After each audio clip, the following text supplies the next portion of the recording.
are beautiful. Hi. And a Satya Twina hat. Oh my God. I had to represent. Yes, you did. So I had guys, to represent, my friend. yeah. Oh, that is so stunning. Show it off. So guys, Satya Twina, who's my business partner and our friend, she also makes these extraordinary hats. This is a Satya Twina hat and it looks stunning on you.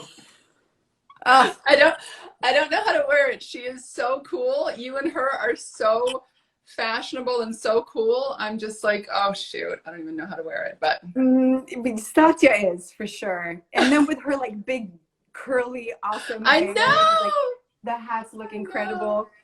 Hi, how are you? Hi, I'm good. You know, it's so funny. So Arlen just pulled up and now the windshield is all reflecting. So I'm like trying to see you here, but let me try and set this up a little bit more. Absolutely. So that I'm not getting this It's all about reflection. finding the light. Hi. I just had a big coffee. And you know, sometimes you're just not quite ready for the coffee kick. And I'm just, ugh, I feel all jittery and happy and excited. But I feel like Oh my such goodness. a tiny screen that I need to like bring it back home a little bit. Girl, I had coffee, but I'm just nervous. You know, this is actually my first live that I've done on somebody else's live. I don't think I've ever done another live. I've done my own, which I've said to my people that is just, it's not my wheelhouse. Oh, it is not comfortable. There's nothing comfortable about doing lives for me.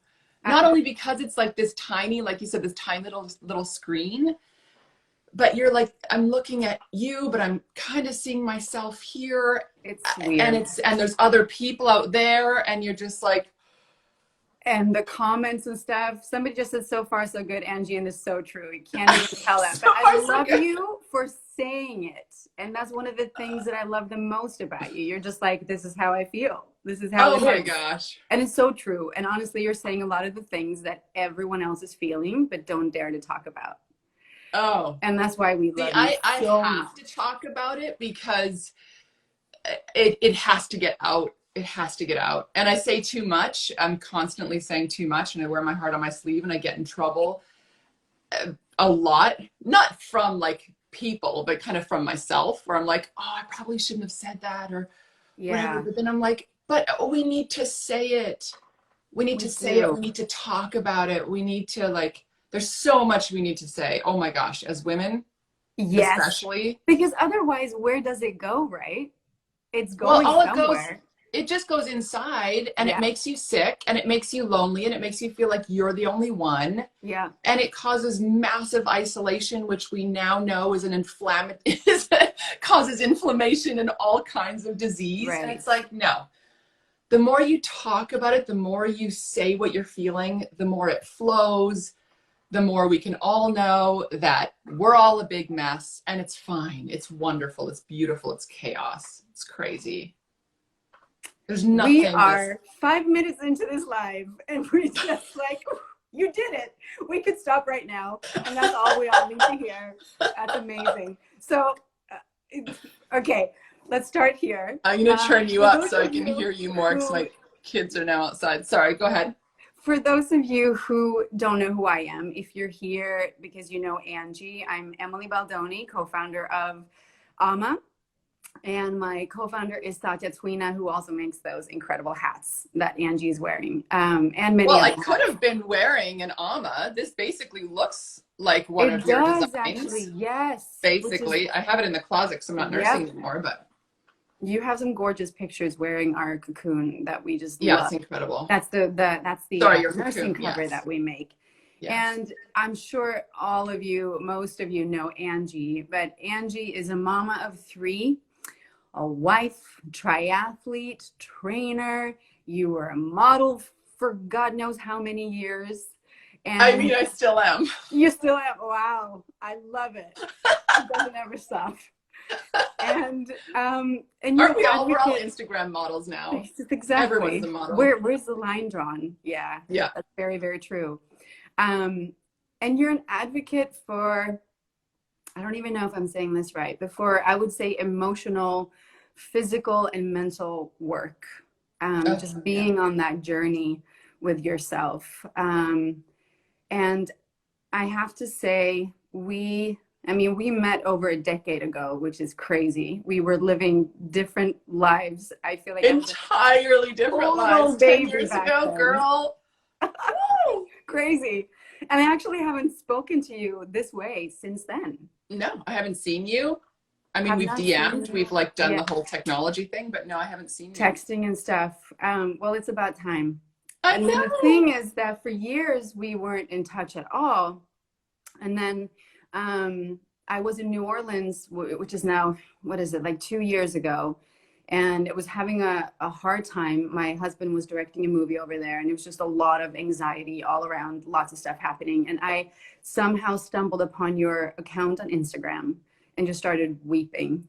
I clicked on all the pictures and I got to read about what you had to say about loss, anxiety, depression, what we do to ourselves, how we beat ourselves up, but then also solutions, how we can begin to take care of ourselves and how we can learn from these experiences that we have and how we can live one life and then suddenly we find ourselves in the life that we always dreamt of or not. But you share your journey in such an amazing, inspiring, raw, authentic way that, first of all, I just want to thank you so much again for putting your heart out there and your story. And you are inspiring so many people out there. I know you have like 96% female followers, so it's I probably think mainly women 98. and I'm moms. so proud of that. I think I'm 98% female That's warriors amazing. that That's follow my amazing. journey. And yeah, I couldn't be more proud of that for sure. It's so beautiful what you do. And me and Satya, we knew we wanted to talk to you and do a live with you because of all of the things that we could talk about. But we landed on talking about the little journey between going from victim to warrior and changing the mentality A that little you have. journey. The little journey, that the tiny little journey.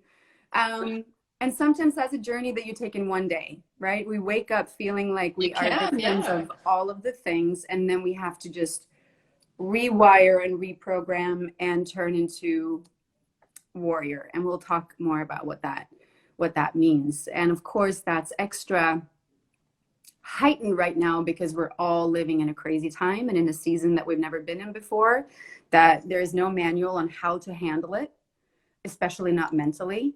But I feel like There wasn't a manual for mental health before this. no, there wasn't. That is very, very true. And I don't know if there ever will be one. I mean, Well, with more conversation, I think there yeah, will be. I think we're starting a manual now.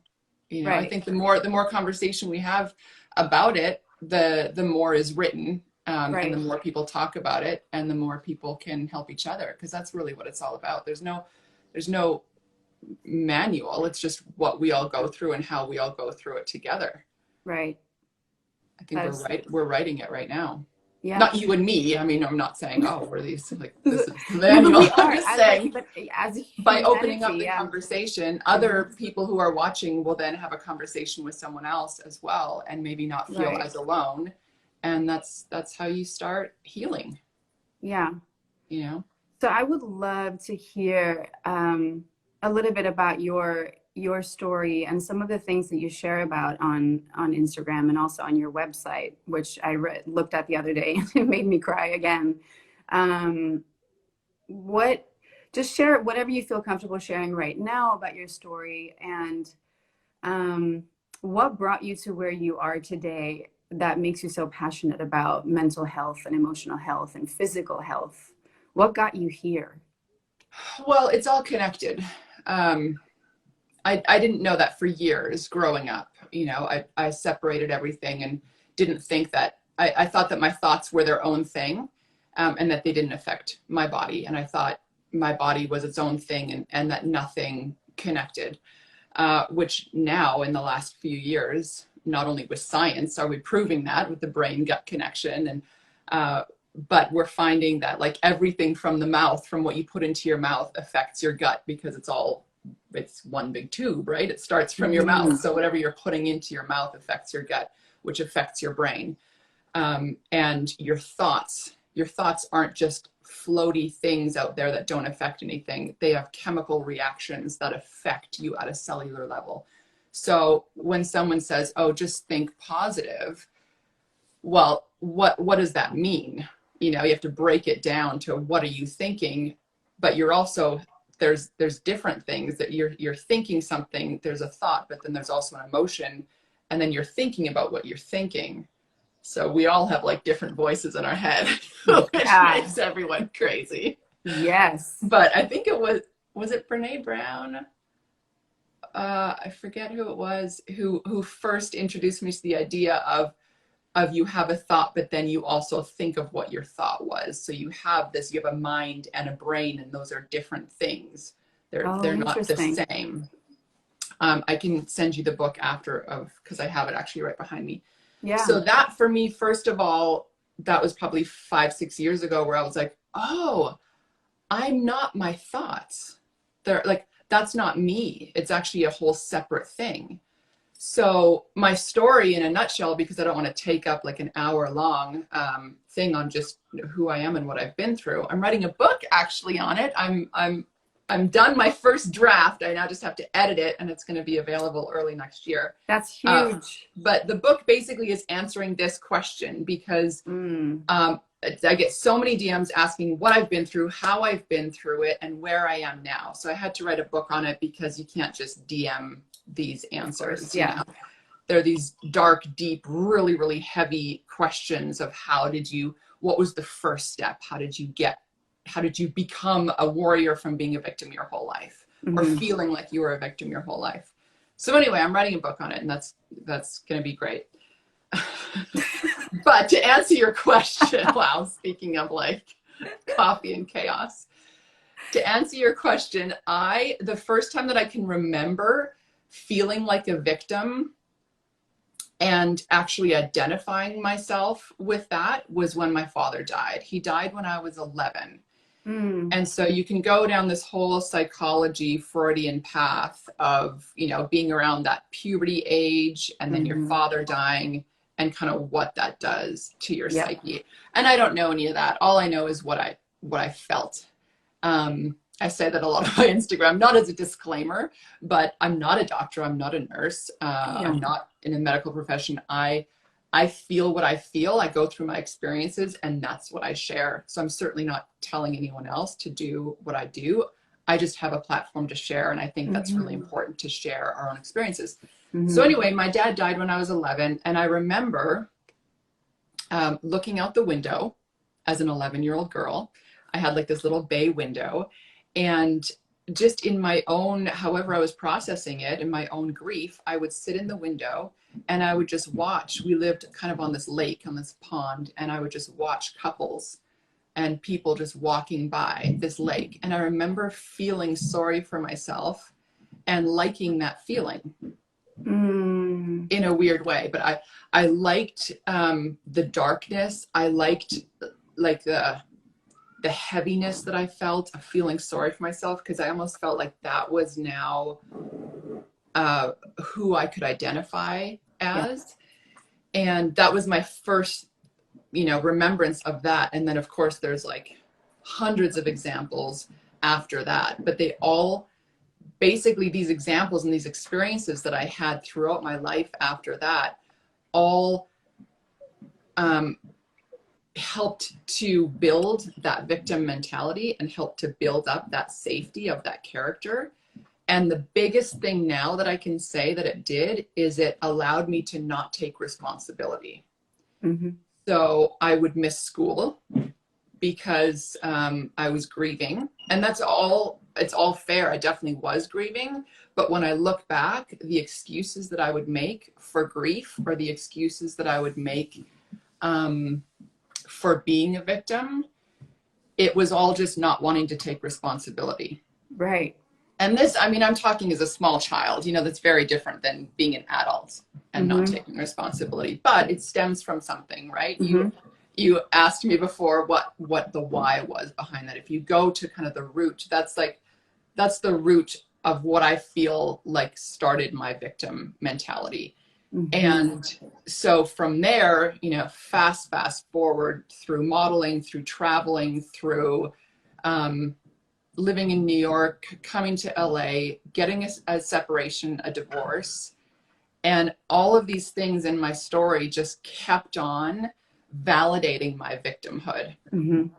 And probably one of the first time, and I just lived as a victim. I kind of lived small, I would say, because of the fear of being bigger. And I know there's that whole saying of like, we are acting small, and I never know if it's Nelson Mandela or who was the first or one Marianne that Williamson. Yeah. Yes, okay, thank you. I knew you would know.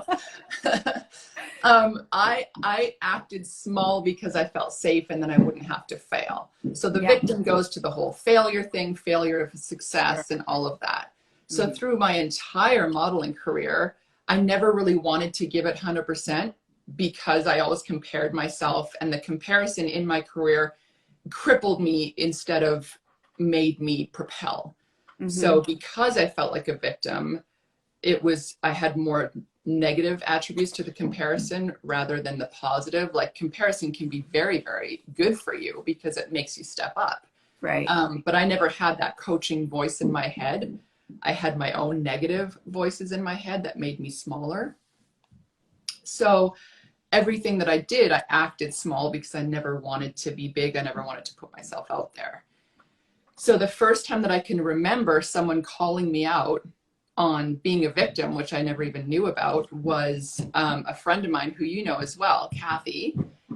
She was a friend, a therapist, and I had gone over to my ex-husband's apartment because we share our firstborn child.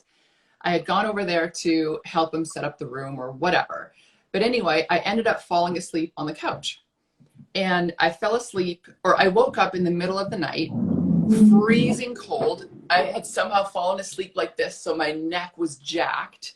I was freezing cold, so I woke up shivering, and it was dark. Everyone was asleep in the apartment. And I remember leaving and bawling my eyes out, but also being so angry that he wouldn't put a blanket on me, that he wouldn't think to like help me lie down or get me a pillow or whatever. And I was really angry about that. And I spent a few days being quite angry. And then Kathy called me and she's like, hey, we had an appointment or whatever. I forget what it was, but I remember explaining to her how angry I was that I had fallen asleep on the couch and that he didn't put a blanket on me or that he didn't like shift me around or whatever.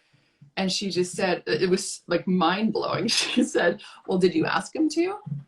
And I was like, no. I just assumed that he would, like, and I think I assumed because that's something that I would do if someone were to fall asleep. Like, I would put, as a mothering kind of personality, I would put a blanket on them, or I would give them a pillow. I would gently wake them up and say, hey, do you want to go to the bed? Like, will you be more comfortable in the bed? But he didn't, for whatever reason. And I just thought, oh, I'm still mad though.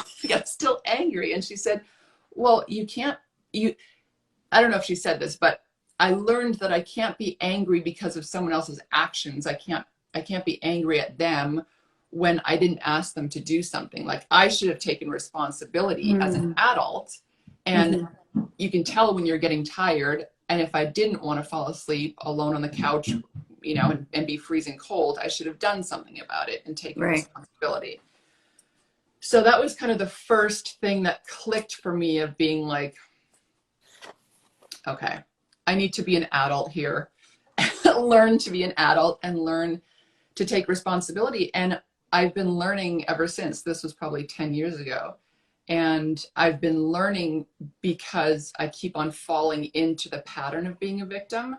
But now that I'm more aware of it, I see what I do.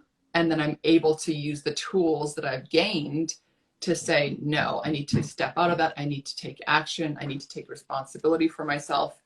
And with that, like, within 10 years, I know you said sometimes it takes a day. It took me 10 years.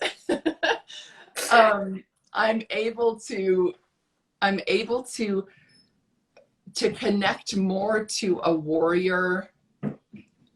I don't know if it's a character or person. I connect more to being a warrior than I do to being a victim, only because I've seen that a victim gets you nowhere. Feeling sorry for yourself gets you nowhere. And I know there's a saying, misery loves company, but I've actually never seen that. I've seen quite the opposite. I've seen that misery is isolating, and misery or being a victim is extremely lonely, and you don't go anywhere in life because you're just completely crippled by your own misery and not taking responsibility.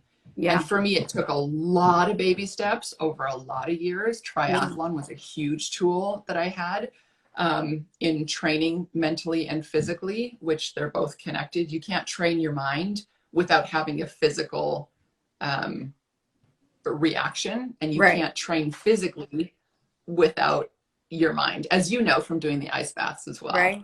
Yeah. The two are beautifully connected. And so now I definitely, you know, it's not like I'm a warrior every day, all day long. Certainly not. There are weeks where I'm like nowhere near being a warrior, but I know what that feels like, and I know what it felt like, and I know how to get there, even though, you know, there's seasons of being kinder to yourself, not in being a victim, but being kind to yourself and taking it slower, or, you know, not being as productive or resting or whatever, where we're not out there all day long being like, go, go, go, warrior, warrior. Right. Yeah. And we can talk a little bit more about that. That, of course, warrior does not mean that you're just like a constant badass, always crushing life and having the best. That's not a reality. Can't be. No, it's impossible. Yeah. That was I had a question, but it just escaped me. I had a really great follow-up question, but it just escaped me. You touched on so many great things. So like, where do you begin? I think that's, you said something really important though, that it's almost like you have to live with your victimhood for a while and just notice when it kicks in and how bad it feels, and that it doesn't yield any fruit but what you just said: loneliness, misery without company. You know, to then for me, it's a mindset. Right. For me, you know, it's the words in my head. It's the script that I tell myself. It's, you know, even, okay, current example is getting ready for this live with you. Arlen was gone all morning, and so I was making food and getting the kids, and then I was like, oh my gosh, I need to curl my hair. I want to do my thing. And then I saw you post about the thing, and like your eyes and your makeup, and you look so beautiful. And I was like, we do that. Crap, I gotta get myself together. And I still have spit up all over my shirt, and I'm like cleaning a diaper and making sure this is over here. And literally, once Oliver took the kids for a walk and I went in and I started doing my makeup, I still had those voices in my head.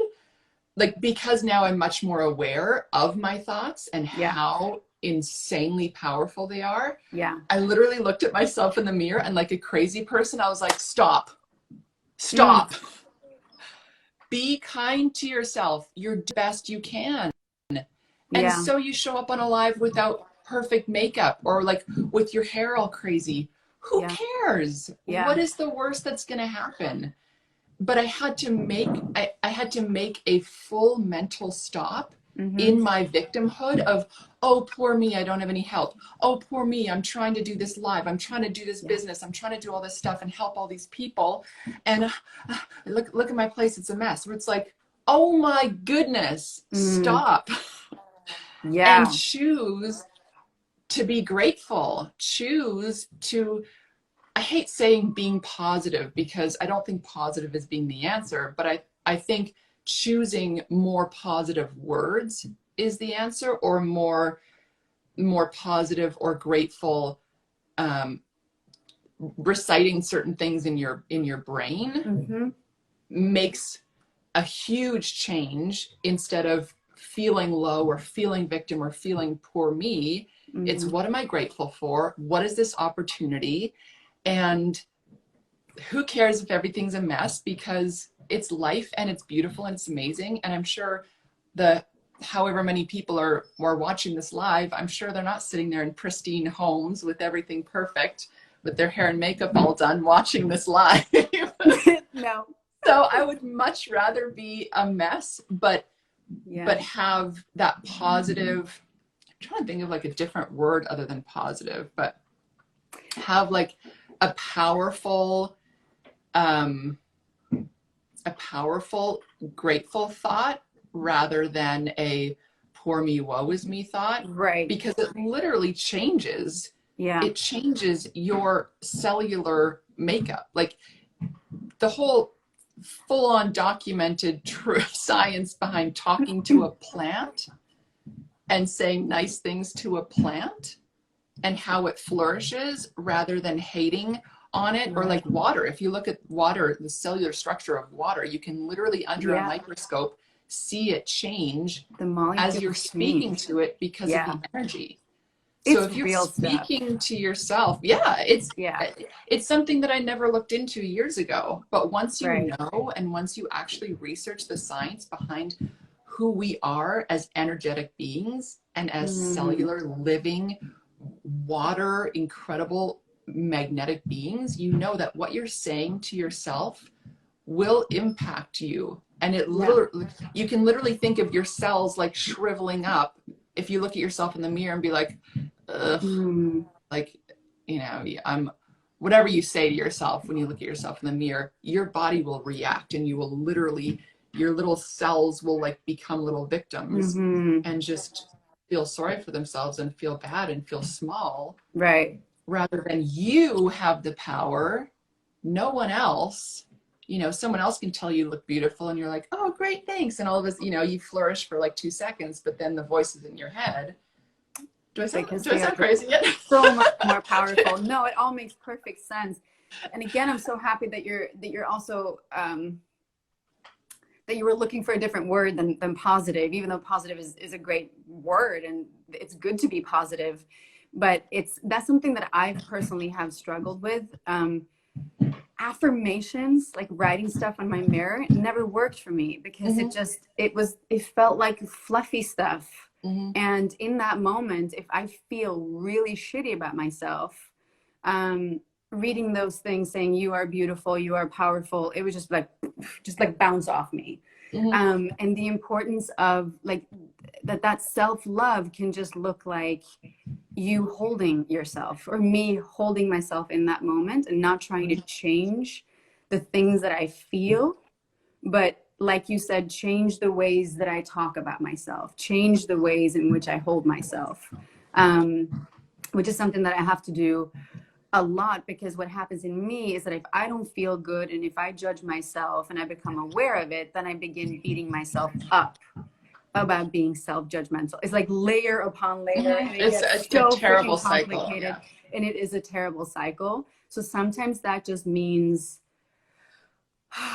I'm feeling all of these things. I'm under pressure. I'm overwhelmed. I'm feeling it all. I'm allowed to feel it all. I'm here. I'm showing up for myself. I'm going to hold myself right here and I'm doing the best that I can. So what I love about what you said is you, without saying it, you went to the why. You went to the root of it. So the reason why I don't like affirmations and why I don't like sticky notes and why I used to not like happy people or smiley people is because I thought it was fake. And I Yeah. thought there wasn't any depth. And again, in my victim mentality of, oh, easy for you to say, don't worry, be happy or be positive because you've never gone through anything in your life. You know what I've gone through? Do Yeah. you know? Right. And like feeling safe and feeling powerful in all of these things that I've been through, death, divorce, depression, all this stuff. Do you even know? Where if you so again, it felt shallow until I realized that actually the most powerful thing that you can do is when you're going through something, but still you choose to smile.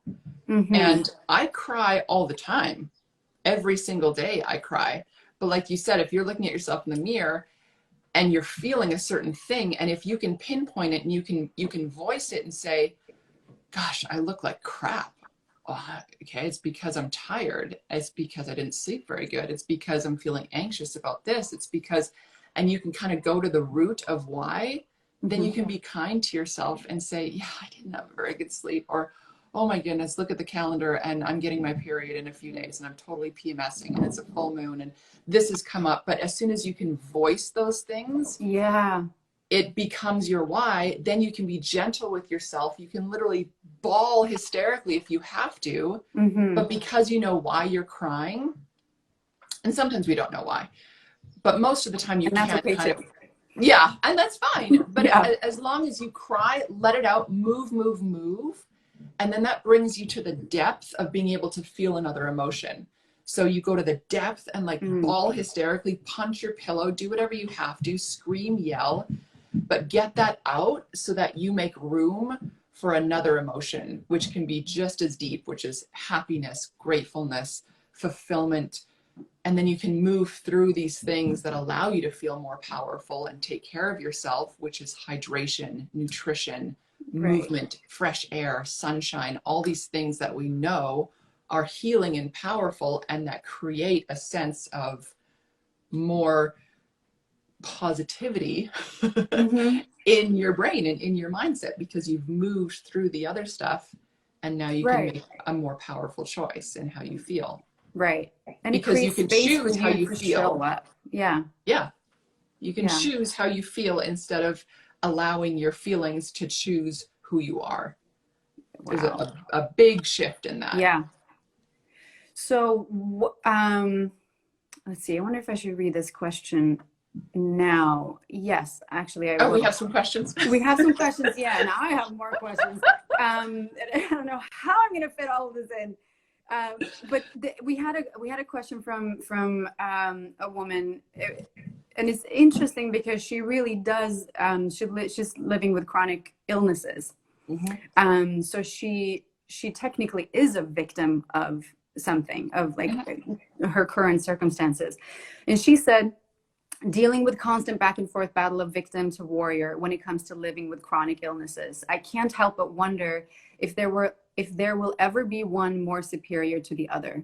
Any tips, words of wisdom for overcoming the days when it feels more victim than warrior? And I'm sure this will relate to everybody. When we have one of those days, what are some things that we can do to hold space for the victimhood, or the harder feelings, the darker feelings that we are experiencing, and also maybe shift that into more of a sense of a warrior mentality, this I can mentality?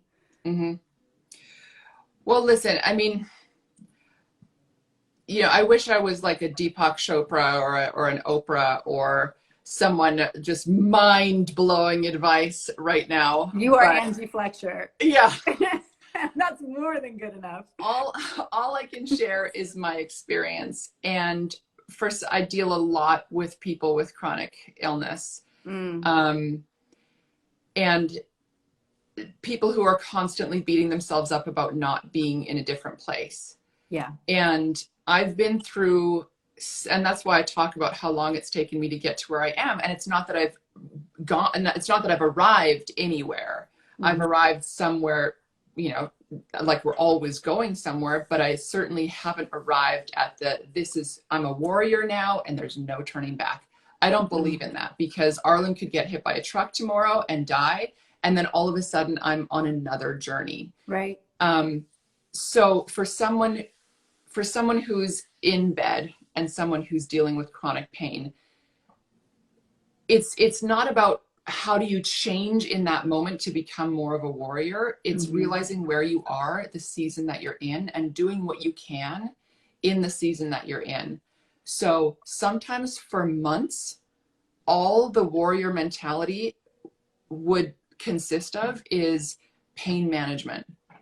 So it's not about, how am I going to be able to do that triathlon? How am I going to be able to do that thing? It's like, okay, how am I going to rest in this moment and manage my pain so that I can get up and go to the bathroom?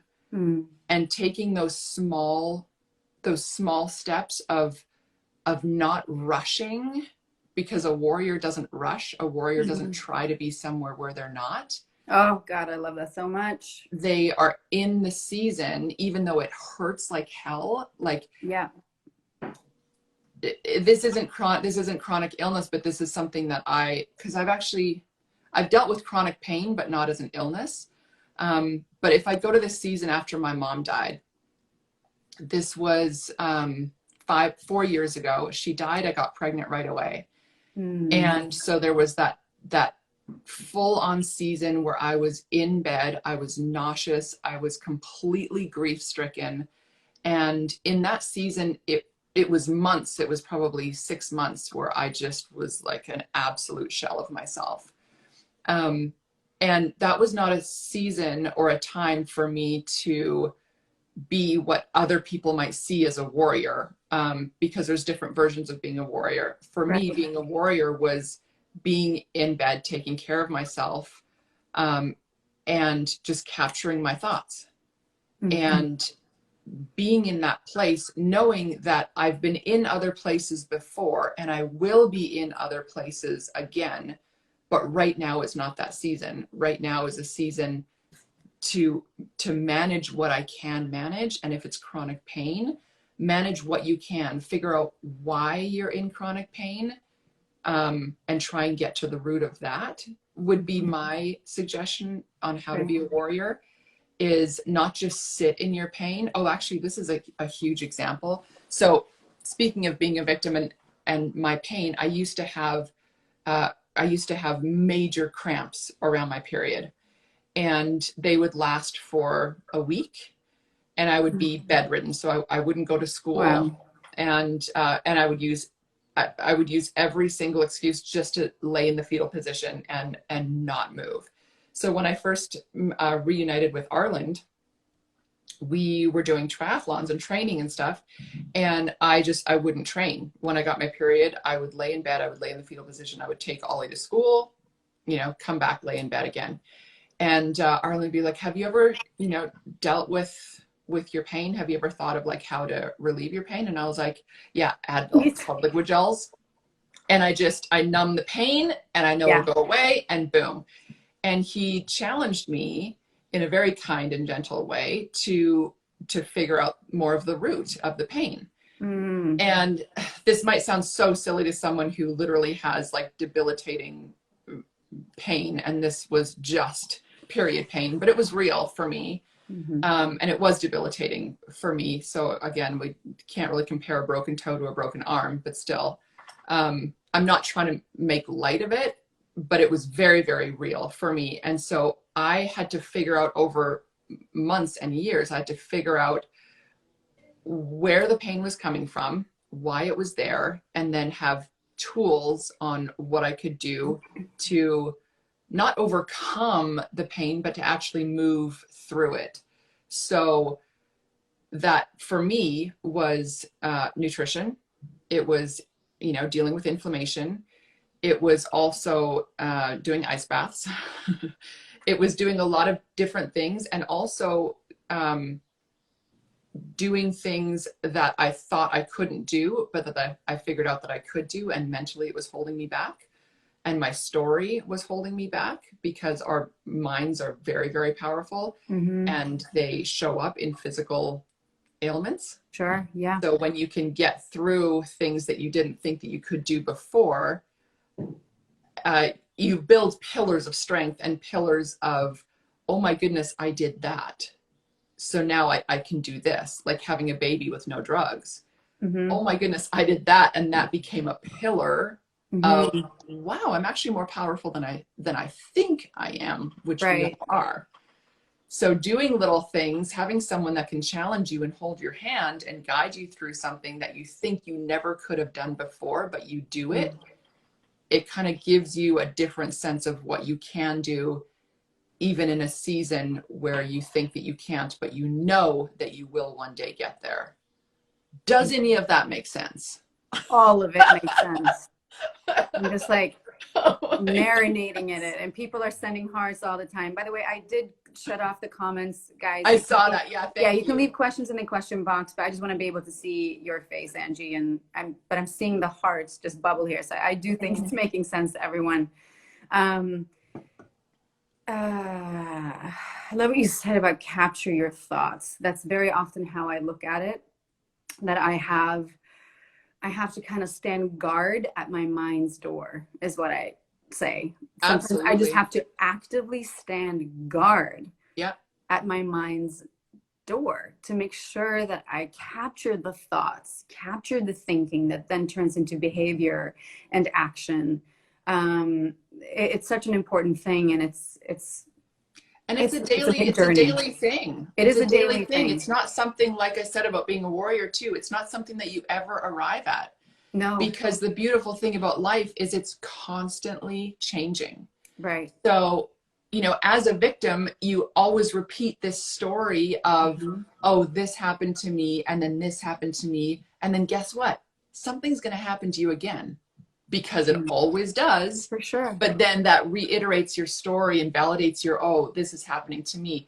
But Right. with a shift, with a warrior mind shift, something happens to you. It's like that meme that is, someone has all these books on their head, and they're just like crawling around. It says fail on all of these books. It just says fail. And they're just like walking Mm, like this.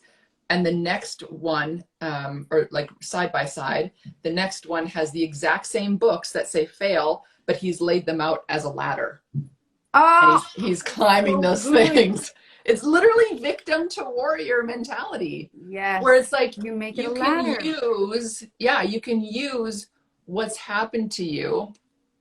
Classic Mm, example, my mom who got cancer, um, she never asked why. Why is this happening to me? She always mm, said, what can I do with what's happening to me, or what's wow. happening for me? We've all heard that as Yeah, well. It doesn't happen to you, it happens for you. right. That's victim to warrior mentality. That's a Wow. mind shift. So that's, that's what I love. And I love talking to you about it because you know about the ice baths. That's what I love Yeah. about the ice baths, is because every day is different. Hmm. So these little affirmation stickers do nothing for me, because it's the same thing. Hmm. And it's kind of like, you are beautiful.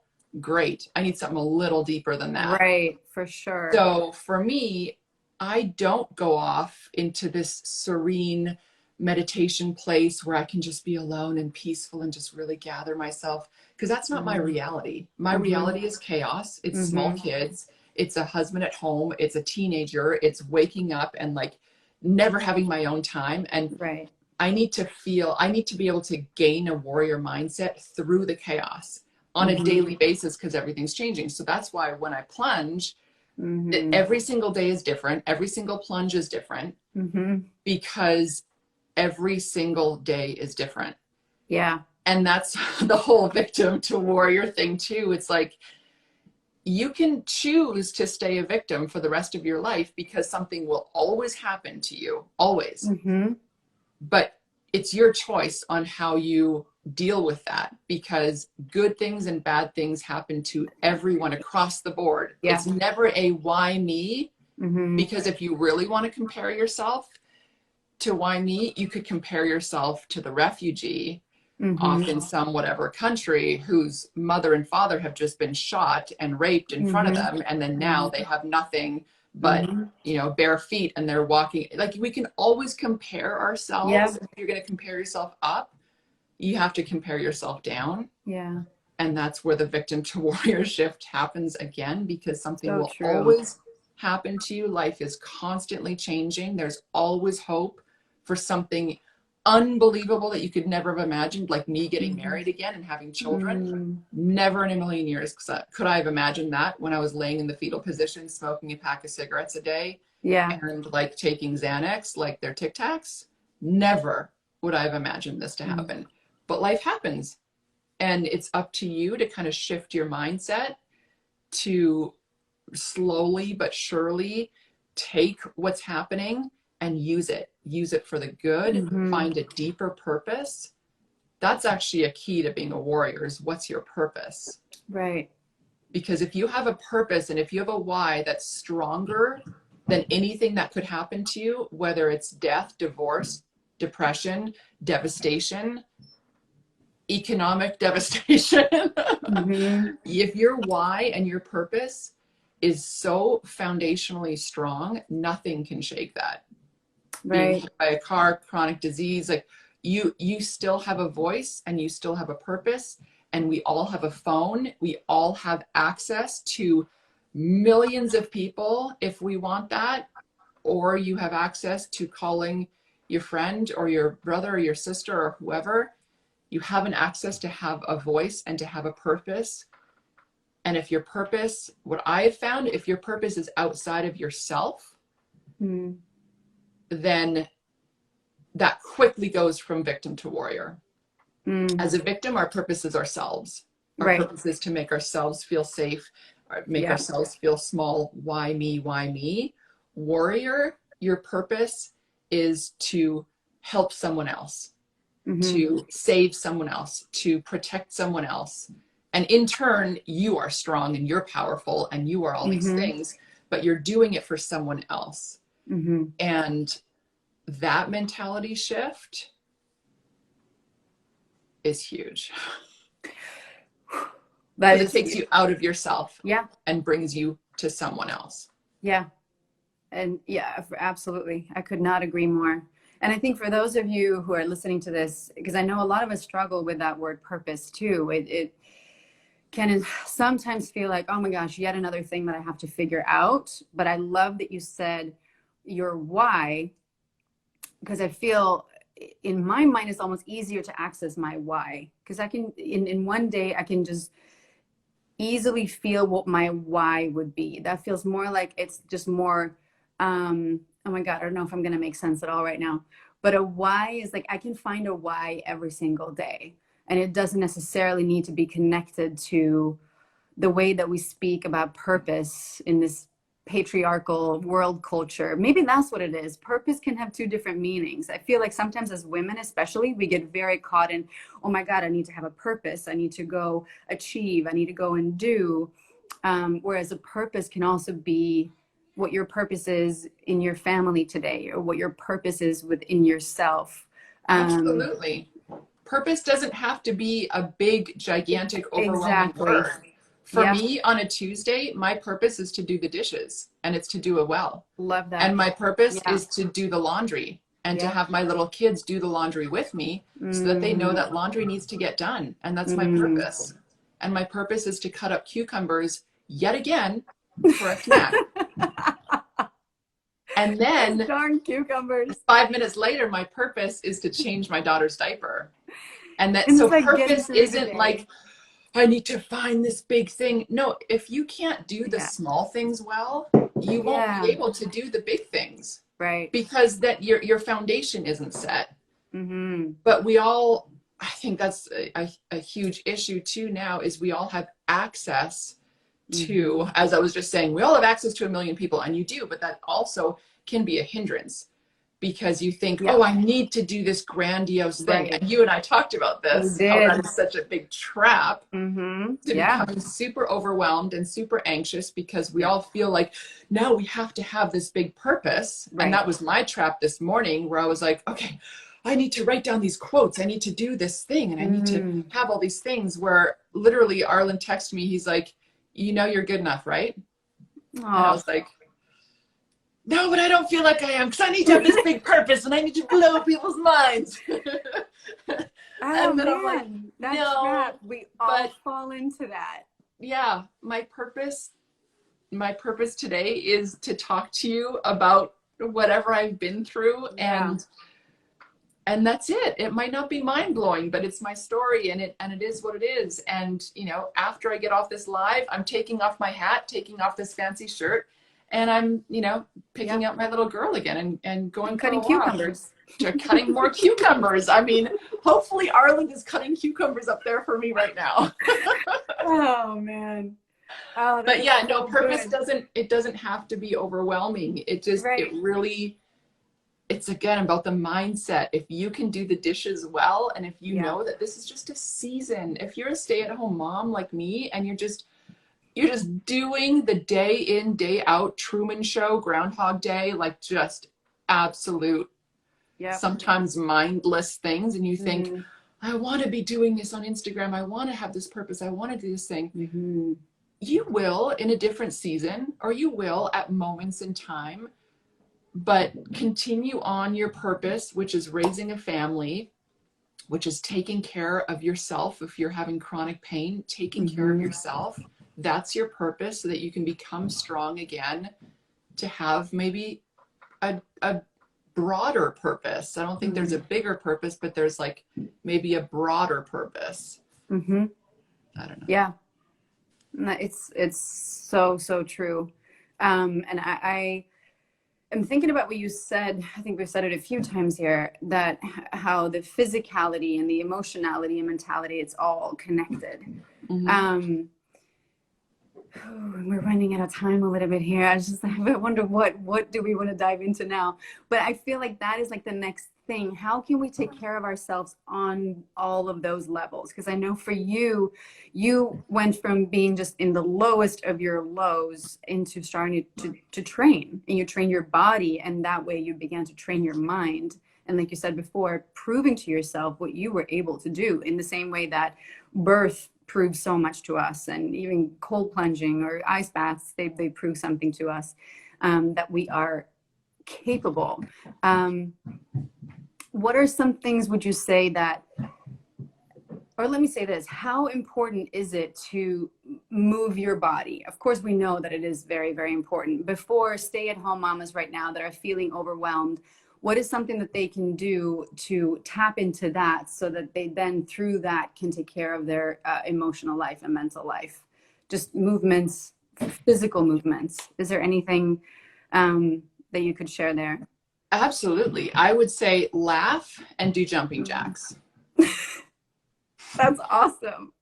Laugh, jump up and down with your kids. Literally do a game where you're doing head and shoulders, knees and toes. Put on some crazy music where you're laughing, your kids are giggling, and you're just in that movement, but you're creating, or you're in that moment, but you're creating movement. Because for me, I realize when I'm a victim, I'm stagnant.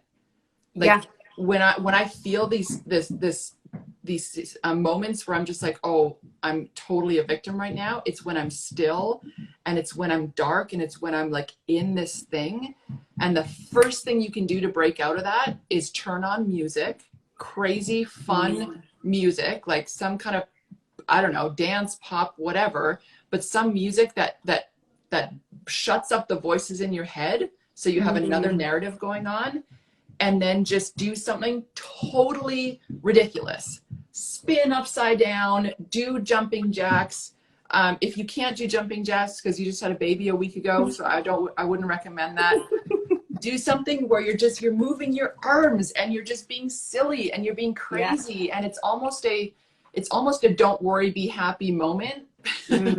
Like, put everything else on the shelf, like put everything else aside for a second, but break up that moment and do something with your kids. Tickle them, make them laugh, so that that laughter is contagious.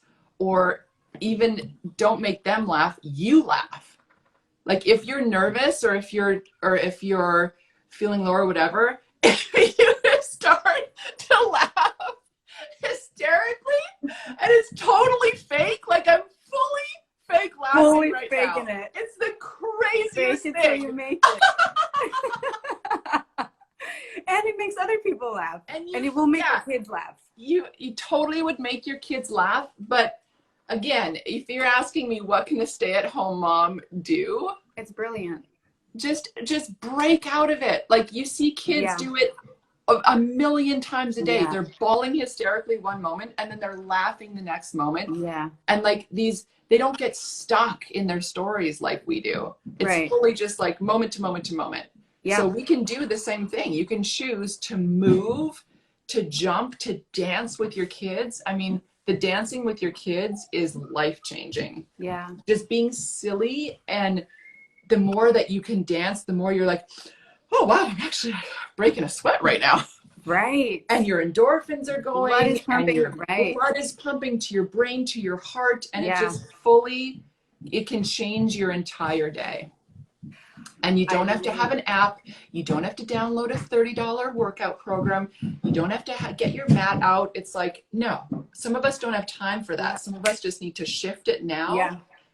and then put the kids down for a nap, and then cut cucumbers. I love that. And I know, as somebody who knows depression and lives with anxiety, I know how hard, like when you're in that moment of feeling stuck and suffocated, that horrible feeling, it's so hard to make your finger just go push play on that playlist. But I love that you're saying that it's like, just get out of it. Don't overthink it. Just do it. It's the same with the ice bath. Yeah, I was just gonna say that. We really should be doing this. You cannot think about it. Angie. Yeah. It's the same thing, because I never want to go in there. Maybe twice have I felt excited and, oh, I really want to go in and cool off. I never want to go in. And we had a live with Mama Gina, and we were talking about pleasure, and she said the same thing, because she knows that I do the ice baths. I said, when we feel so stuck that we just don't even want to think about our own pleasure or doing something that feels good. She said, well, Emily, is like your ice bath. You do it anyway. You just step in, you move into it. And then in that moment of 3 minutes, which an ice bath is, or more or less, feels but like you 3 literally hours. go from feeling like, I know, but you start a victim, or that's what it feels like to me. I feel like I'm going to die right now. And then towards the end, I step out a warrior. I feel so happy and proud that I did it. And same thing when you just push play on that playlist and you dance with your kids. You don't want to do it when you start, but as soon as you do it, you go through all the things of feeling fake, of feeling shallow, of feeling all these things. But the more you do it, the more practice you have at it. And you can fake it until you become it. Yeah. So that for me is like practice, practice, practice. I have had so much practice at being a victim that's just who I was. Yeah. But the more I practiced being a warrior, that's more of who I became.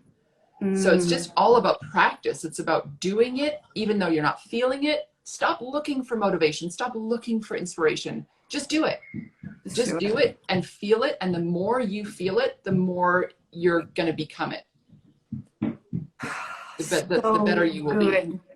Thank you so much, Angie. Are we done? We are done. And the thing is, like, the main thing is that they actually cut us off. Oh no. I just want to make sure that people know where to find you if they don't follow you yet. You're on Instagram, and you also have a website. Can you share that with us real quick? Yeah, it's Angie5, ANGI, and the number 5.com. It's also, it's in my bio. It's linked in my bio on my Instagram. Beautiful. And you guys can also go to @WeAreAma and sign up for our emails. You'll get a notification of when this live is live again, but on our website. We keep all of them that we do. And let us know what your highlights were from this. Let us know what you loved, what you didn't love. We just love to hear from you. And Angie, again, thank you so much for your time. I'm so honored, Emily. 5 hours. I know, me too. We can do it again. Let's do it again. Thank you so much. And thank you to all of you who showed up. Have a beautiful Tuesday. We send you all of our love. Mwah. Bye.